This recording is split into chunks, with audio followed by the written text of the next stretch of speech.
So what does that mean to be critical? Don't. So the idea is, how do we structure our mind? How do we develop a method to be smarter about these things? I'll categorize what it means to be critical under a few skills or a few modes of engagement. And here I'm taking the next idea from Christopher Gray from the University of Cambridge. And he says that what's very important is to acknowledge the politicization of any situation and any knowledge. For him, being critical in management is to stand for an overtly politicized version of management as we study it. He's not saying that we need to politicize. He says we need to acknowledge the politicization. It means that any situation, even if it presents itself as objective, as value neutral, is always the result of power games and political strategies. So management is never neutral. Despite the fact that it presents itself as such, management is never neutral. What is in appearance obvious, self-evident, is never so. It's always the result of an equilibrium of forces, of power, influence, negotiation, conflict. And someone won and someone lost. And the issue with management education is that it very often is only seen through the point of view of the corporation. It's often seen through the point of view of the manager. And to give you an evidence of that, you have been taught how to motivate people, but you've never been taught how to deal with a toxic manager. See, you're always seen as a future manager who will have to motivate people who are not motivated, but you're never taught as an employee who might have at some point a toxic manager. So you see, it's always the point of view of the manager. When you are studying corporate finance, you're not studying from the point of view of the taxpayer who had to bail out the banks after the 2007-2008 crisis. When you're looking at accounting, you're not looking at how the taxes that you pay are going to build hospitals. I'm not saying that it should. I'm saying that it shows that behind the way that we teach in business schools, there is a point of view. It's not neutral. And it's very often, not exclusively, but very often, in the interest of corporations and manager, not necessarily stakeholders in organization and the wider society. We teach you knowledge that is mostly helpful for you as a manager employed in a corporation. That's how we teach you. I'm not saying that it should be different. I'm saying that it's important to acknowledge that the way that we've been teaching you for the past 5 years, if you've been with us, for the past 5 years with a colleague of mine, if you've been in other business school, is a certain point of view on society. And we need to acknowledge that. Not to say that it's wrong, but to say that it is and what it relies on. So even if you're in full accord with the values of competitive market economy, with the gig economy, with free markets, with libertarianism, with private corporation, with managerialism, we need to see what it relies on. The worst would be to be blind to our own values, our own ethos as a community teaching and learning. So the idea of being critical here is to show what kind of politics is behind each of the position, each of the statement, each of the theory, each of the strategy. And then we can navigate the one that we think is the best and the most efficient, but we're going to make visible what is behind it. Because management is by definition an act of power.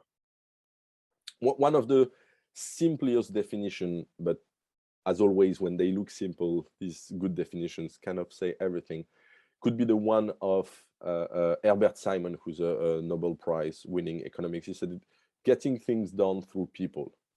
Management is getting things done through people. So it's the idea of achieving some things through people. So that would contradict a little bit Valentin's take that was telling us that it's also maybe finding a solution by yourself, even if there are other people. The idea of management is very much that you want to manage something, you want to get things done, but you're not doing it yourself. You're doing it through other people. So you're always managing other people, managing someone, managing a team, managing a department, managing a group. So you see, in all these decisions, it's some people making other people do something. So it's always an act of power. Management is fundamentally, not necessarily a problem, but it's fundamentally something that is political. It's an act of power through which I'm making someone else do something that they wouldn't have necessarily done if I was not there, which is the definition that Robert Dahl is giving of power. He says that the power of A over B is the ability for A to make B do something that B wouldn't have done without the intervention of A. So when a manager gets things done through other people, by definition, that manager is exerting power. It's always an act of power. Maybe you don't see it when you're managing, but definitely when you're being managed by someone else, you can feel the power that they have over you. We often don't realize the power that we have when we are the one influencing. We often feel the power plays when we are the one that is being influenced. And every internship, every team that you've been part on, you felt like some people had power over you. Sometimes you were okay with it. Sometimes you lived it well. Sometimes you suffered from it. But management is always a relation of power. So by definition, we cannot say that it's a neutral technique. It's about values. It's about ethics. It's about principles. It's about a certain way of doing things together. Is it the best way? We need to question that. We need to talk about it. Is it the worst way? We need to question that as well. It's not about, again, the conclusion. It's about asking the question. Nothing is neutral. The techniques that we teach are not neutral. You've been taught accounting. Accounting, you've been taught, as always. That's why I love to teach accounting, because there's only one right solution.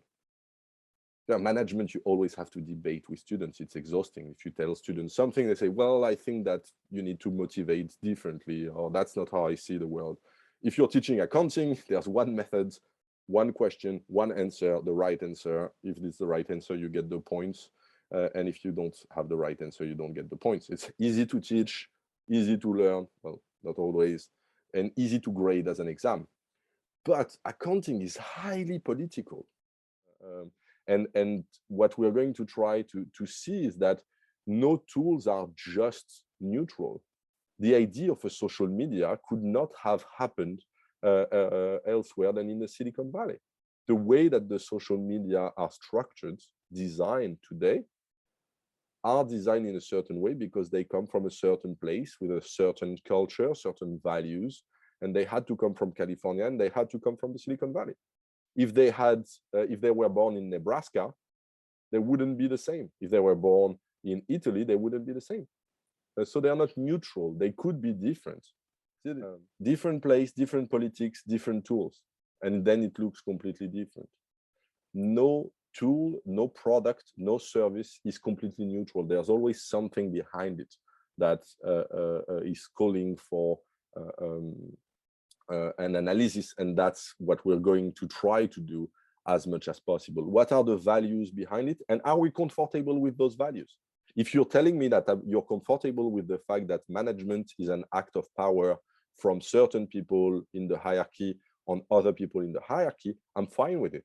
But you have to acknowledge that it's a certain mentality to see it as normal.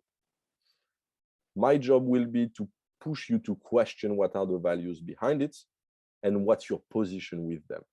Your conclusion, whether you like it or not, whether you think it should change, whether you think we should burn them, or whether you think that everything is fine, it will be your answer. And if you feel like I'm trying to push my answer, I will express my answers and you will be able to feel my answers, but you should never feel pressure to adopt the same answers as me. That would be weird to try to teach you to be critical and to force my authority, intellectual authority on you. So you have to take some distance if you feel like that. So how can we teach that? It means that we are going to dig for the politics, for the ethics, for the values, for the assumptions, and make them explicit. We're going to try to see the political, the ethical, the philosophical in any of the topics, any of the strategies, any of the tools that we will encounter. And then we will discuss, what it means, the limitations, what it brings to position ourselves. And I'll encourage you to question, debate, challenge each other, because, that's the best way to make each other smarter. So that's the general approach of what is now called critical management education. So how do we teach you to be critical on that very aspect?